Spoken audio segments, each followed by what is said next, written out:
তো মন্দিরে আসার পর হঠাৎ করে কি হয়েছিল আপনাদের সবার সাথে শেয়ার করতে যাচ্ছি। তো রাধে রাধে প্রিয় বন্ধুরা, সবাই কেমন আছো? আশা করেছি সবাই অনেক ভালো আছো এবং আমিও অনেক ভালো আছি রাধারানীর কৃপায়। তো যেহেতু প্রতি শ্রাবণ মাসের এক এক সোমবার পুজো দিচ্ছি, তো এই যে সোমবারের মধ্যেই একটি দিন চলে এসেছিলাম আমি মন্দিরে।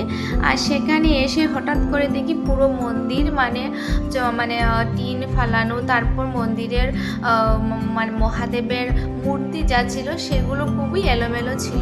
তো হঠাৎ করে এসব হওয়ার কি কারণ, তো আপনাদের সবার সাথে অল্প শেয়ার করি। তার আগে দেখে নাও, এখানে আমি মন্দিরে চলে এসেছি আর মন্দিরটা পুরো পরিষ্কার করছি। আর হঠাৎ করে দেখতে পাচ্ছি কি মন্দিরের মহাদেবের জুনলির মধ্যে ছিঁড়া জুতো রয়েছে, আর সেগুলো খুবই খারাপ একটি কাজ করেছে, যারাই করেছে না কেন খুবই খারাপ কাজ করে। তারপর কি আমি আমার পুজো সুন্দর করে দিয়েছি, দিয়ে আমি গ্রামবাসী সবাইকে বলেছি এই মানে ঘটনার বিষয়ে। তারপর কি সবাই এসেছেন। তো এখানে আমাদের কাটলিচড়ার মানে হাইলাকান্দির বিধায়ক ডক্টর মিলন দাস মহাশয় উনিও এসেছেন, তার সাথে সাথে পুলিশ প্রশাসন থেকে ওনারাও এসেছেন, মানে সবাই এসেছেন। এই যে দুর্ঘটনাটা হয়েছে আমাদের গ্রামের মন্দিরে হঠাৎ করে, তো কিসের জন্য হয়েছে এটা দেখার জন্য মানে সবাই এসেছিলেন এবং ওনারা পুরো সিদ্ধান্ত নিয়েছেন এটা সম্পূর্ণ শেষ করার জন্য।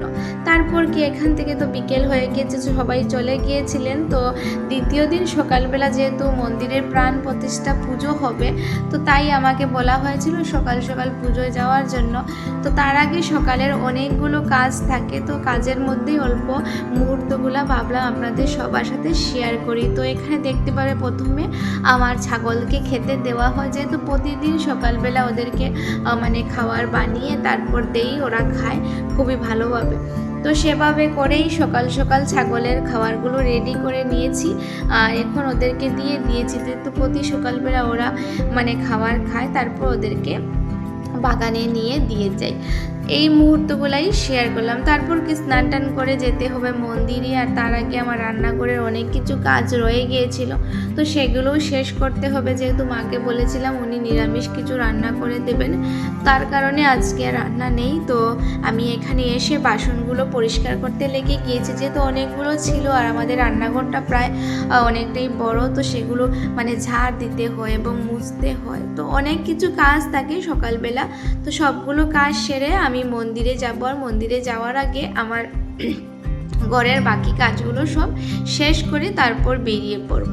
তো এই যে ছোটোখাটো মুহূর্তগুলোই আপনাদের সবার সাথে শেয়ার করি, তাই ভাবলাম আমাদের মন্দিরে এবছর কি ঘটনা হয়েছিল সেটাই অল্প শেয়ার করে। তারপর কি ঘরের সবগুলো কাজ সেরে চলে এসেছি মন্দিরে, আর এখানে দেখতে পারবে পুরোহিত মশাই আগে থেকেই এসেছেন, আর পুজোর যা যা কিছু ছিল সবগুলো রেডি করা হয়ে গিয়েছে। এখন মানে মহাদেবের প্রাণ প্রতিষ্ঠা পুজো হচ্ছে, তো তাই ভাবলাম এই প্রাণ প্রতিষ্ঠা পুজোর অল্প মুহূর্তগুলাই শেয়ার করে। যেহেতু আগের দিন এত বড় দুর্ঘটনা হয়েছে আমাদের মন্দিরের মহাদেবের সাথে, তো তাই দ্বিতীয় দিন সবাই একসাথে মিলে মানে মহাদেবের প্রাণ প্রতিষ্ঠা পুজো হচ্ছে। আর পুজোর গ্রাম থেকে প্রায় অনেকজন এসেছেন এখানে থাকার জন্য। আর যেহেতু পুলিশ প্রশাসনের সাহায্য নেওয়া হয়েছে, তো এই ঘটনায় যারা জড়িত ছিলেন ওদেরকে শাস্তি দেওয়া হবে এবং ভগবানের সাথে কারা এইসব খারাপ কাজ করে ওদেরকে ধরা হবে অবশ্যই। তারপর কি এখানে পুজো প্রায় শেষের পথে, তো সবাই বসে এখানে গল্প করছিলেন কিভাবে কি করতে হবে।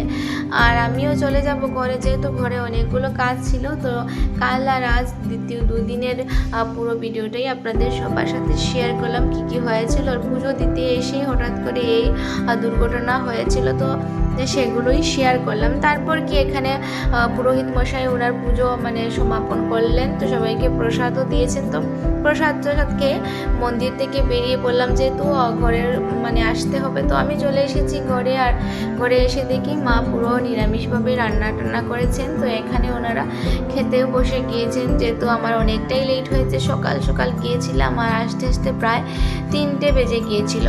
তারপর কি এখানে দেখতে পাবে শাকসবজি আমাদের ঘরের সবগুলো ছিল, সেগুলো দিয়েই মা নিরামিষ রান্না বান্না করেছেন। আর আজকের পুরো দিনের ভিডিওটাই আপনাদের সবার সাথে শেয়ার করলাম। তো সবাই ভালো থাকবেন, সুস্থ থাকবেন, আবারও নতুন কিছু নিয়ে দেখা হবে।